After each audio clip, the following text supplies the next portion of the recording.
This is the Game Changers Experience. Deep dive conversations with leading business disruptors, Olympic athletes, celebrities, entrepreneurs, and influencers from around the world. This show will teach you insights about the winning principles in mindset, productivity, marketing, branding, entrepreneurship, business strategy, and more. Hosted by productivity authority, business strategist, former elite athlete, author, and public speaker, Adam Strong. Hello, everybody, and welcome to the Game Changers Experience. I am so excited and super pumped today, as I always am, of course, and I have an amazing guy that's on the show today. His name is Jonathan Horton, who is a two-times Olympian, two-times medalist as well, by the way. I forgot to mention that. He is the former captain of the US American gymnast team. On top of that, he is a best-selling author, which we'll talk about a little bit later on, if that's okay, Jonathan, and is also a 5-times competitor of American Ninja Warrior, which we'll have to definitely talk about that. That's all good. So listen, great to have you on the show today, Jonathan. Yeah, hey, thanks so much, Adam. Excited to have a chat with you. Definitely, man. Listen, it's interesting. I was kind of doing it. I mean, I know we had a great chat before and things like that, and we get so many different Olympians, and sports personalities on the show and that kind of stuff. But we've never had a gymnast. I have to admit, never had a gymnast. So I'm fascinated where this conversation is going to go more than anything else. Our minds aren't quite right, so let's get into this thing. So let me ask you a question, because you're in gymnastics, right? So where did kind of that come from, as in, because I know that you started your gymnastics quite early on, right back from even the age of 3, right?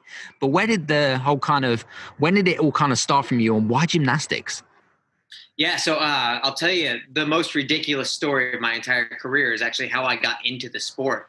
So I started when I was 4, actually. And my mom tells the story the best, but I was just an ADHD kid to the max, extremely hyperactive, bouncing off the walls. I remember as a young kid climbing the door frames, swinging on the top of the door frames at the house. And it was really hard for my parents to keep control of me. Anyways, I was that kid. I used to have a backpack with a leash attached to it. And that when my mom and dad took me out, they had to have me on a leash, because if they didn't, I would just take off and do my own thing. Well, one day my mom took me shopping to a store, and she didn't have the backpack. And so, of course, she lost me. I went off and I don't know what I was doing. I was 4 years old. I was looking at toys, who knows? And so like 10 minutes goes by and she can't find me, and she's panicking. She's looking all over the store for her 4-year-old son. And I don't remember this very well, very vaguely, but the manager of the store came up to her and said, "Ma'am, calm down. I spotted your son." And he pointed to the ceiling, and there was a 25-foot support beam in the middle of the store that I wrapped my arms and legs around. I climbed it to the top. And I was just hanging out up there. I came down, didn't realize I'd done anything wrong. My mom told my dad about it that night when he got home from work.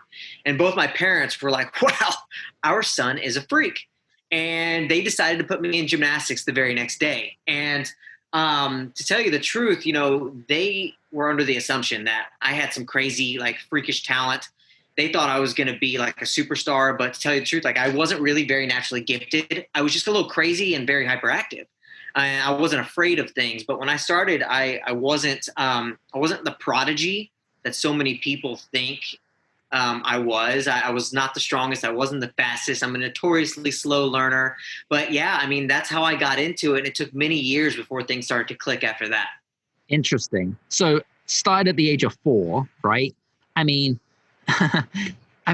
what does a typical 4-year-old do these days? I mean, they watch TV, right? Or they might go watch, play soccer, or watch American football, or play baseball with their dad, or whatever it is. And there's you out training gymnastics, right? Doing somersaults and things like that. That's crazy, man.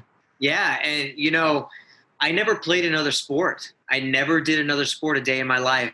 I found gymnastics, fell in love with it. And it's what I did for the next 28 years of my life.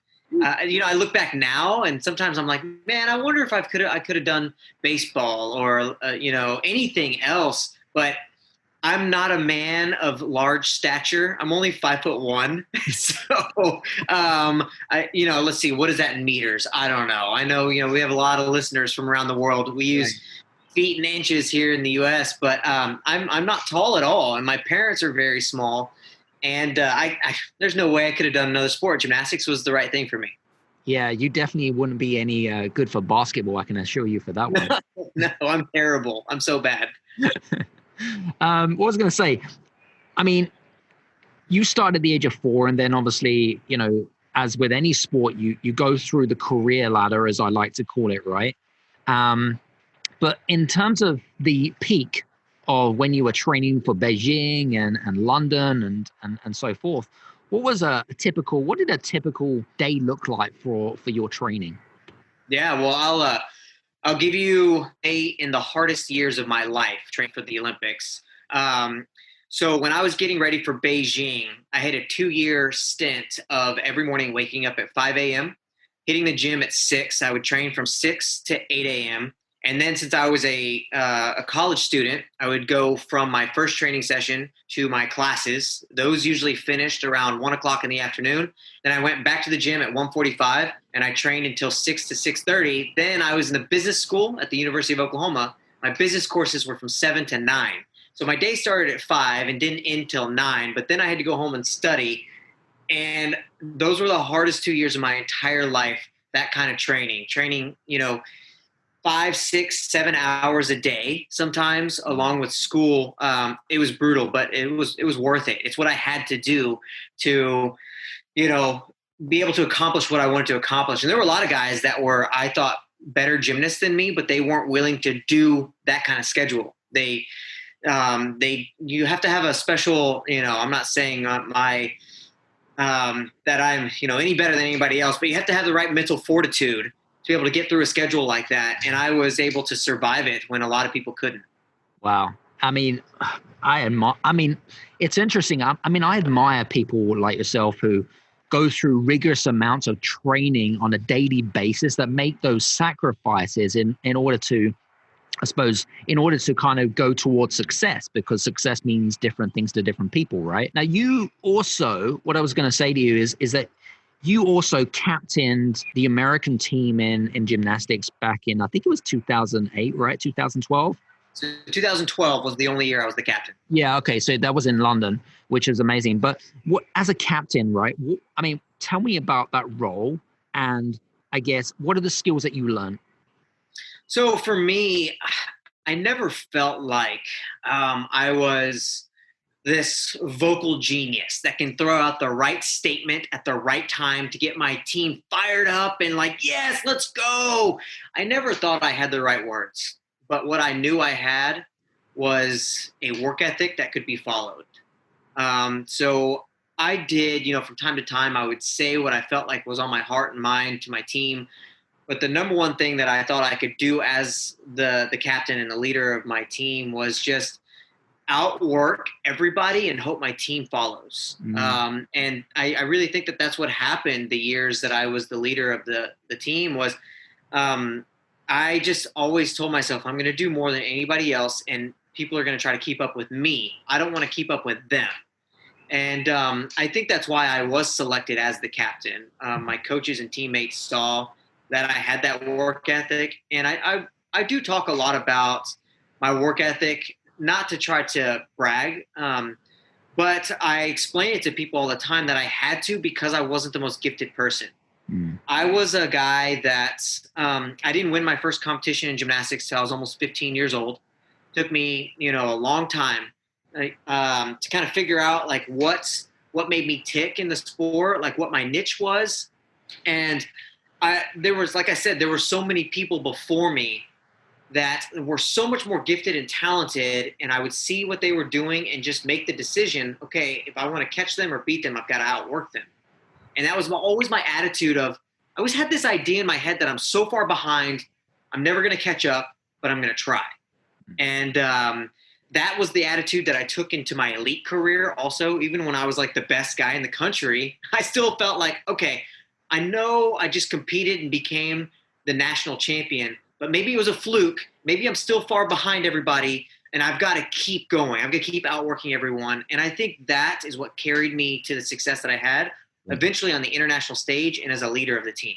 Nice. I love that. That's a great analogy. Now, I know that gymnastics, there are different disciplines. I mean, you like the high bars. I think high bars was a favorite of yours, right? And the floor as well, which was another favorite of yours, and things like that. I mean, because of the sheer vast, should we say, in terms of disciplines, I mean, how long did it take for you to really find your feet in terms of a favorite event and I suppose focus on that particular event? How long did it take you, and kind of what were the kind of aha moments behind that? Yeah. Well, I'll tell you my favorite aha moment. I was always kind of an all-arounder, I guess you can say. I did all 6 of the men's events.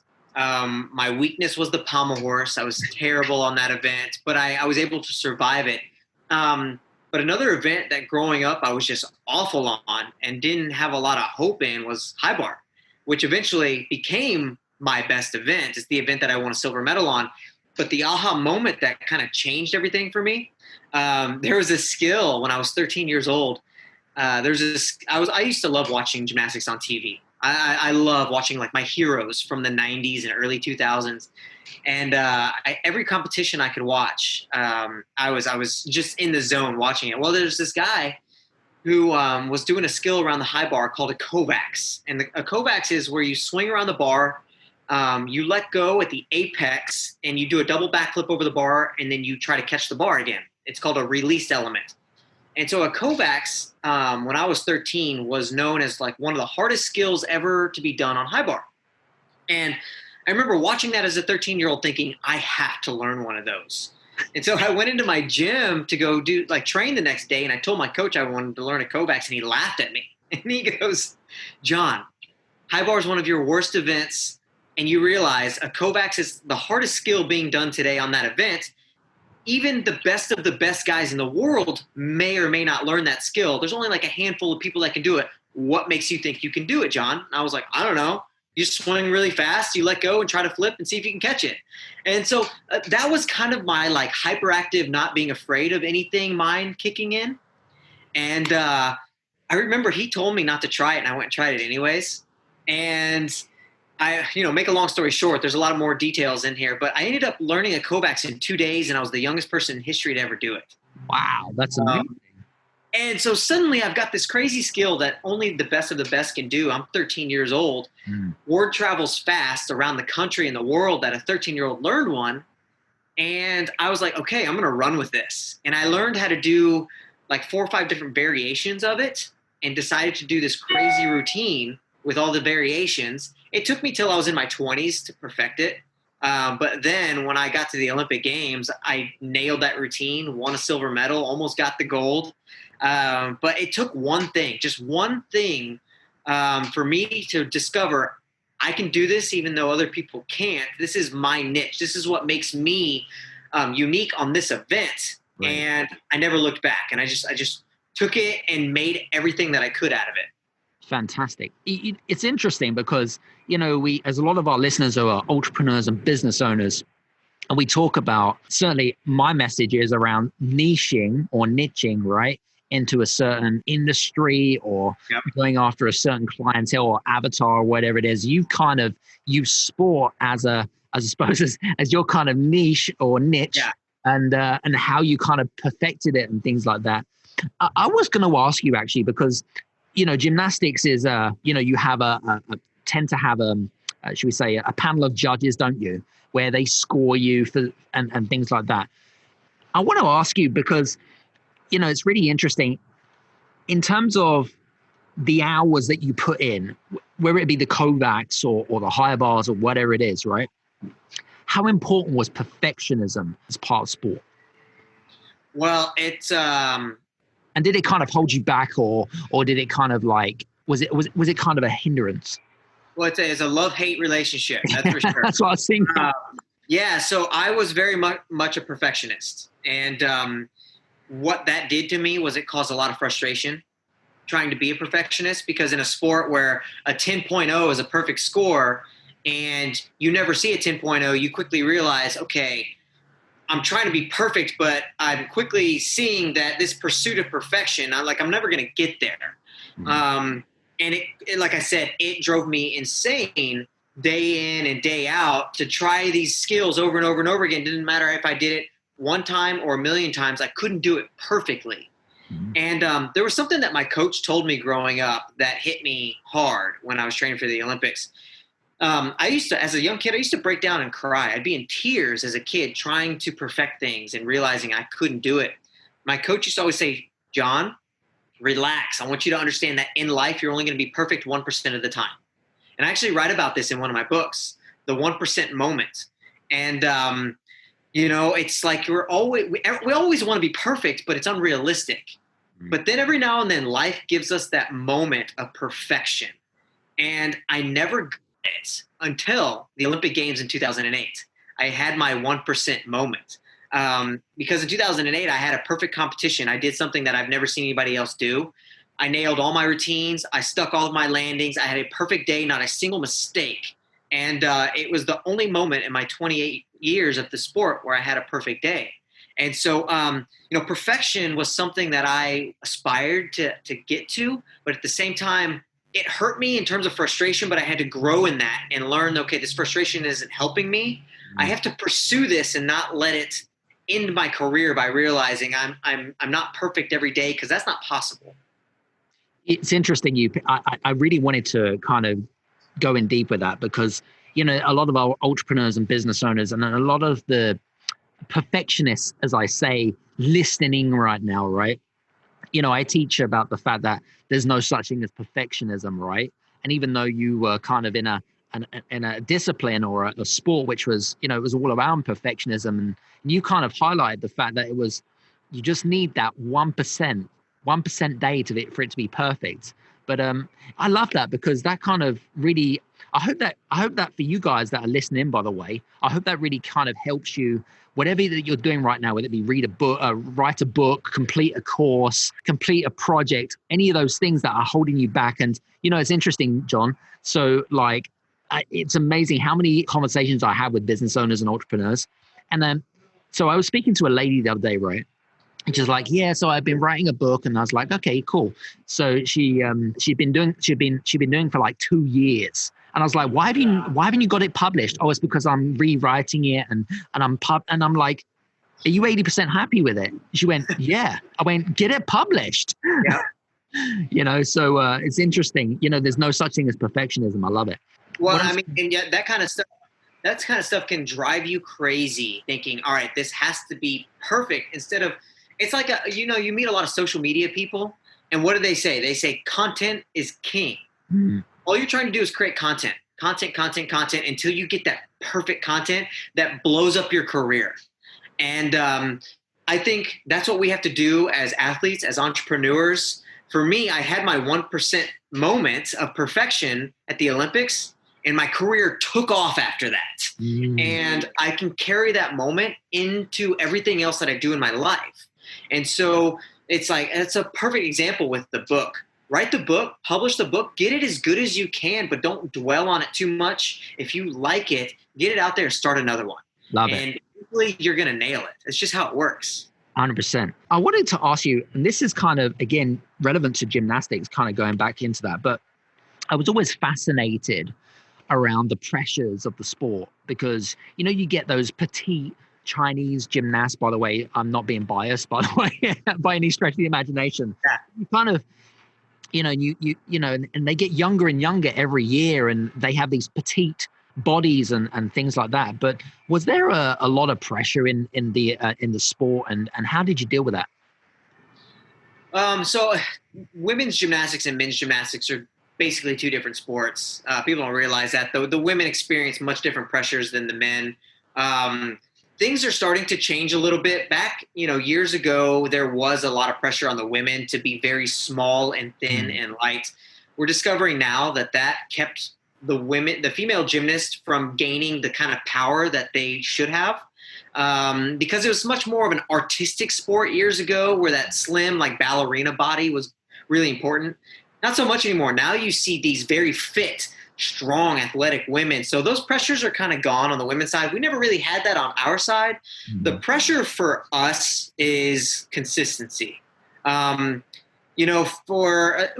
in the United States. In the U.S., gymnastics isn't a very popular sport. In other parts of Europe and Asia, gymnastics is big. Like in Japan and China, it's one of the most popular sports. In the United States, truth be told, people just don't care. People don't care about. They don't care about male gymnasts. Show some love. Show some love.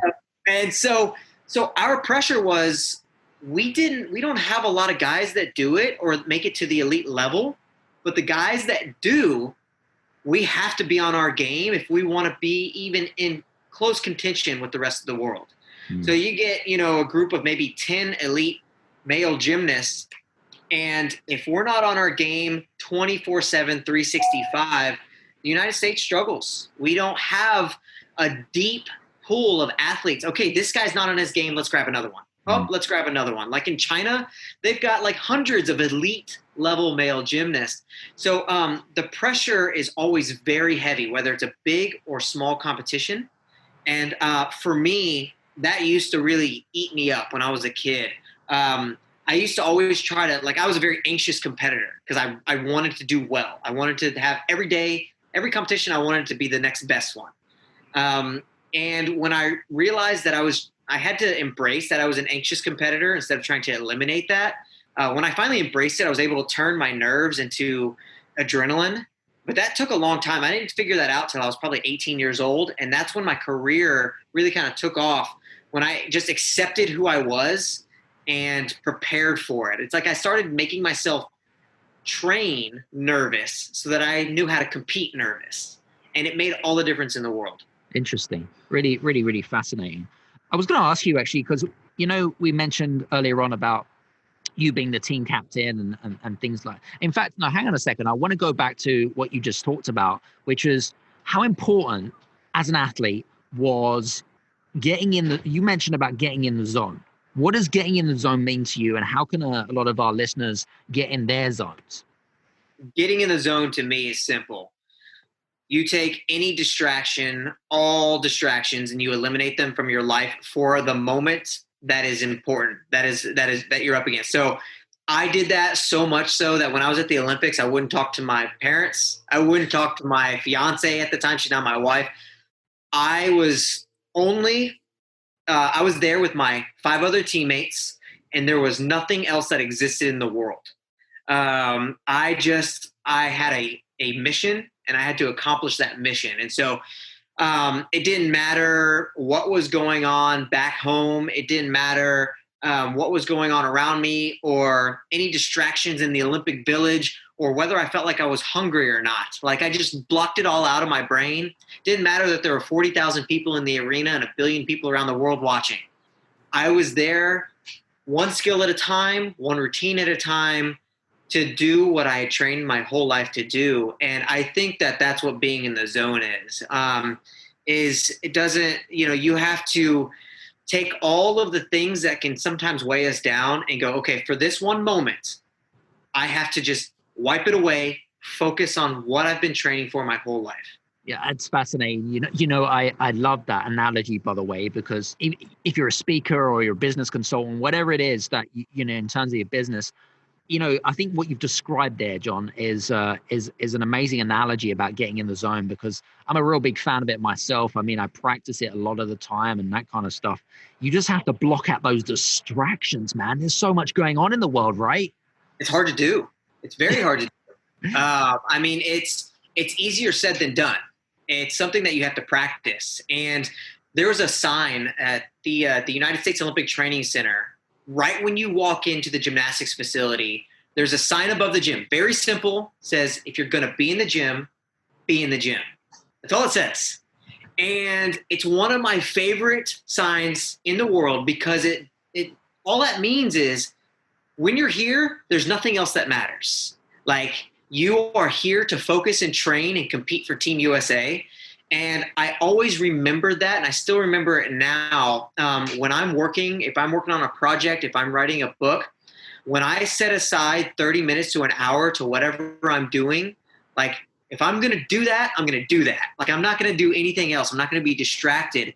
And it's just a really valuable lesson that I think we can all take, because it's so easy today to jump on Twitter or Facebook or Instagram, social media, start reading the news. And suddenly, next thing you know, 3 hours later, you've accomplished nothing. And so we have to be able to block out the distractions in the world. And it takes work. That's hard to do. 100%, man. I totally agree. In turn, because 28 years, long time, right? Long career, big career, and that kind of stuff. Were there any, I suppose, high or lows, high points and low points of your career, and how did you kind of deal with it? Oh man, I'm the most successful failure in the history of USA men's gymnastics. That's my self-proclaimed title that I've given myself. But a lot of people say, yeah, he is the most successful failure ever. I have more last place finishes than for my era. I also hold the record for the most falls from a U.S. gymnast at major international competitions. And then one of my greatest claims to fame is I led Team USA to the worst performance in history at a World Championships. I fell 6 times at the World Championships. We finished in 13th place. No team before and no team to this day has ever done that. That was in 2006, and it was all my fault. My entire career was a wild roller coaster of ups and downs and twists and turns. And I many, many times lost the kind of the trust and support of my teammates and coaches, because so 2006 was probably the biggest make or break moment of my life, because that was my first World Championship experience. I was supposed to be one of the best gymnasts in the country that was going to lead USA to something great. And then I went and fell 6 times, and we finished in 13th place. That was one of those moments where I nearly quit the sport. It was 2 years before the Olympic Games in 2008. And my coaches and teammates were so angry with me because, although gymnastics is an individual sport, you're doing your routine by yourself, there's a big team component. And my teammates needed me to perform well so that we can win a medal together.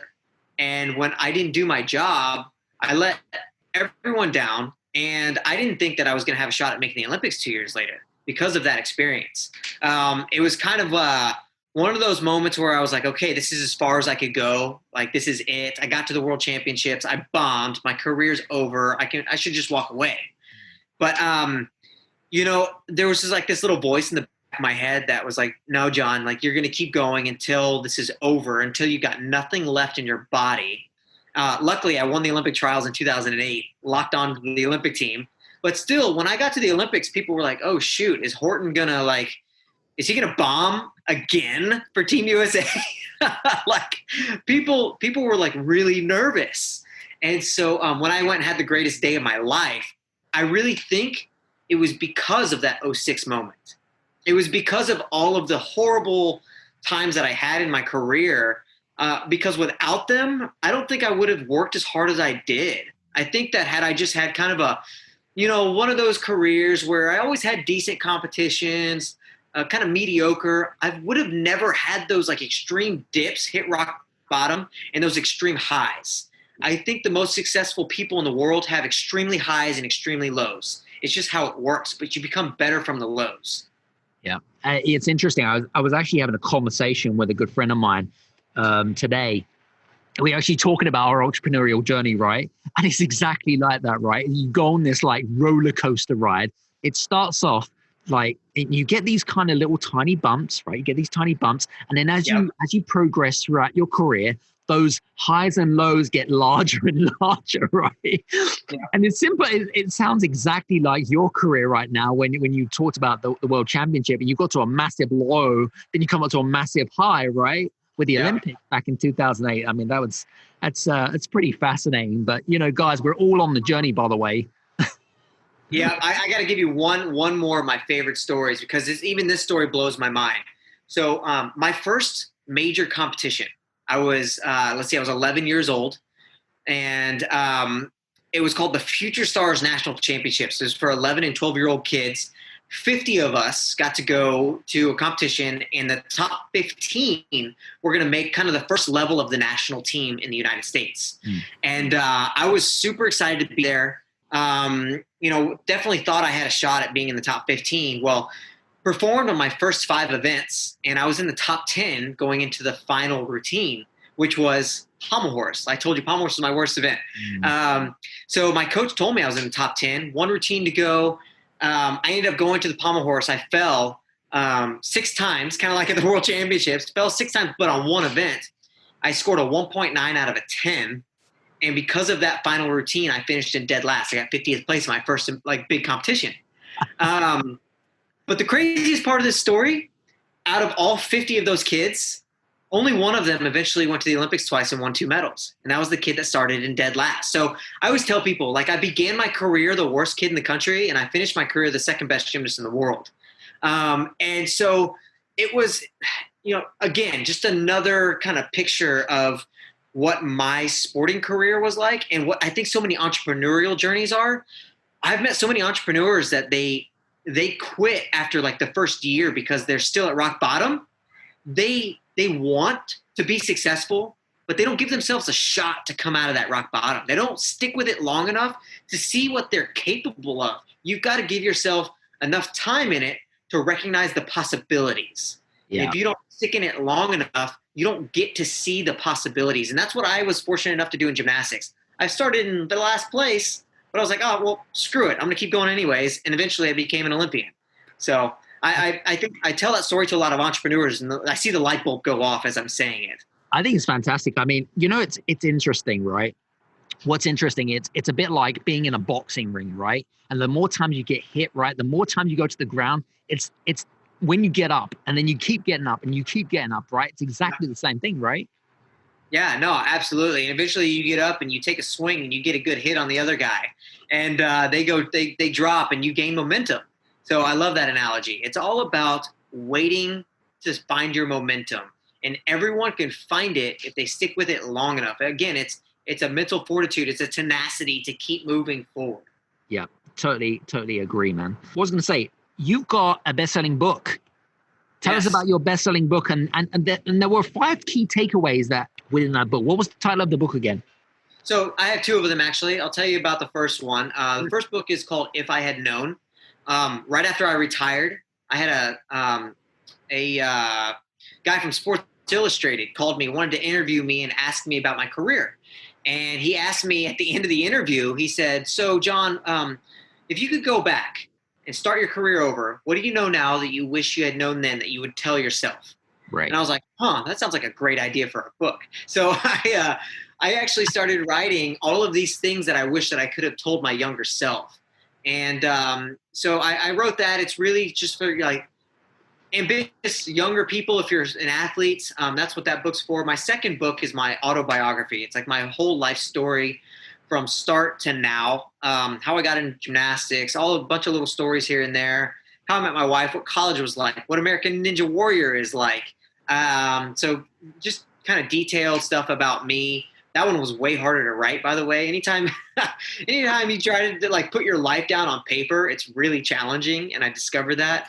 But the second book is called Falling Forward: How an Ordinary Kid Failed His Way to His Olympic Journey, to his Olympic Dream. And so had a blast writing it. It sold really well in the gymnastics community. I've had some entrepreneurs pick it up and say they got a lot out of it. So I don't know if I'm going to write any more. That took a lot out of me. I wrote 2 books in 2 years. But we'll see. Maybe I just need a break and I'll write another one. That's impressive, man. I love that. By the way, I know that you mentioned American Ninja Warrior. I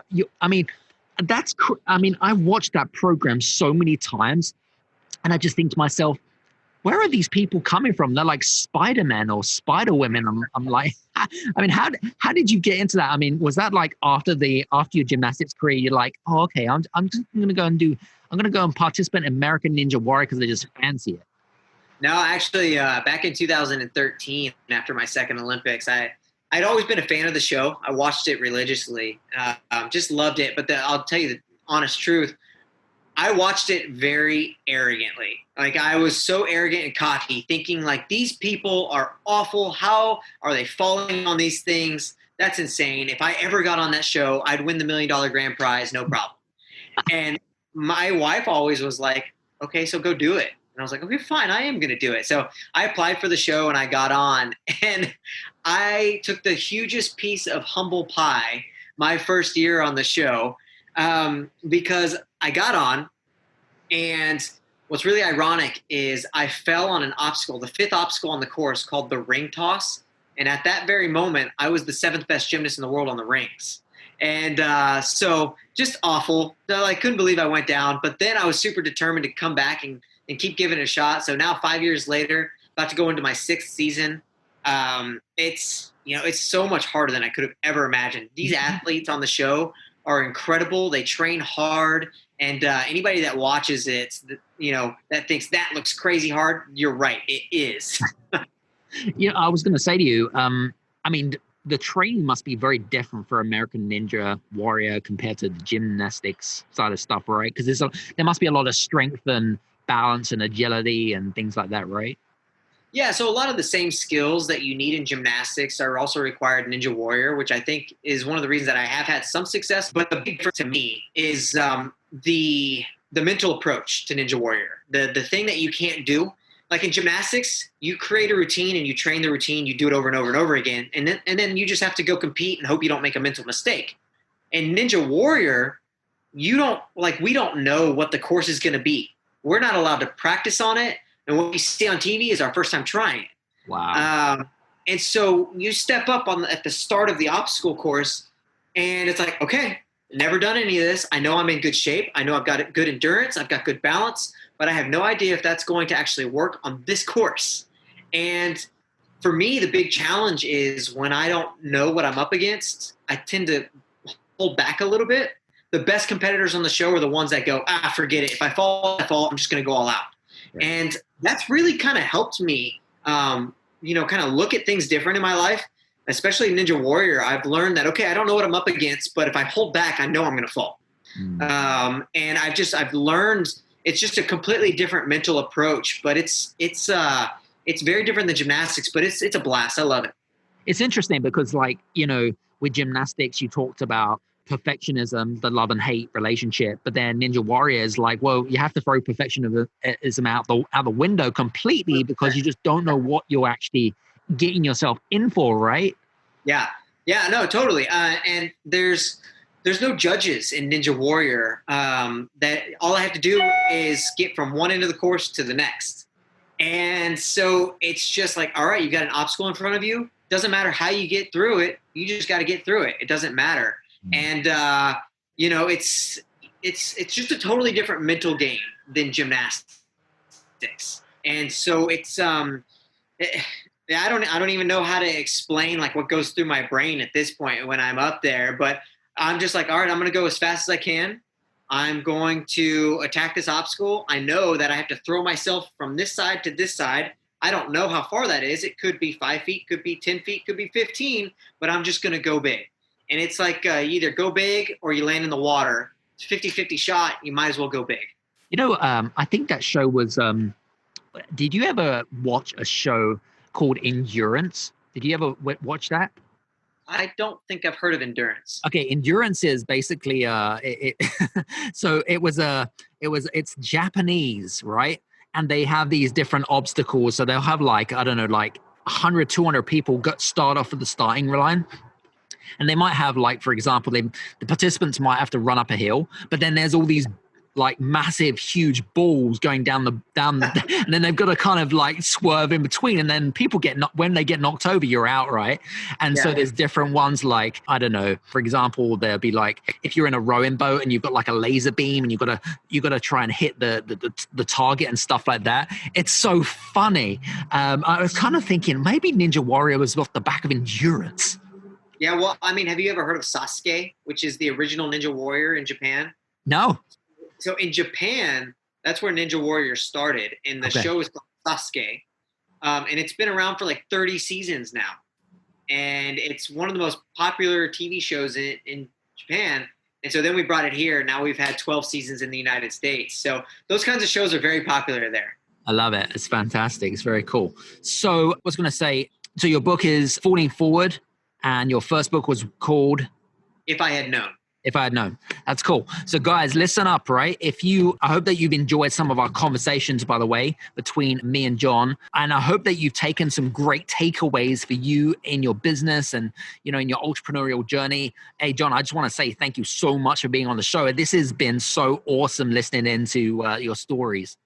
Yeah, totally. And thank you so much. And for anybody that is listening, if you're interested in following on social media, or if you ever want to reach out to me, my Instagram platform is jhorton11, jhorton11. Please send me a direct message. I'd love to connect with anybody that has any questions. If you would love to purchase a book and have it signed, go to my website, hortonathletics.com. And I love to connect with anybody that's out there that has any questions. So please reach out anytime. Cool. Appreciate you, brother. Listen, I just want to give a big shout out to Mr. Eric Swanson over in Scottsdale, Arizona, for introducing me to John, because I'm sure that we're going to do some stuff together in the future. I'm a big believer of that, actually. Yeah, no, Eric, if you're listeing, you're the man, Mr. Awesome Eric Swanson. So, you missed that. Mr. Eric Awesome Swanson. That's what we say to him. He's a little crazy, but I like crazy people. So, so thanks so much for the connection. This has been great. It's all good. Listen, guys, hope that you've enjoyed this episode of the Game Changers Experience. Make sure that if you haven't already done so, make sure that you listen in to the previous episodes if you haven't already done so. And also look forward to our next episode coming up on the Game Changers Experience. Have a fantastic day, week, month, whenever you listen to this. See you soon. Have a good one. Bye-bye. Hey, you guys, I just want to say thank you so much for listening in to this episode of the Game Changers Experience. I hope that you got some amazing value, some great insights, and golden nuggets that you can implement into your business straight away. I would really, really appreciate it if you could leave a 5-star review on the button below. Have a fantastic day, and we'll see you on the next episode. Take care.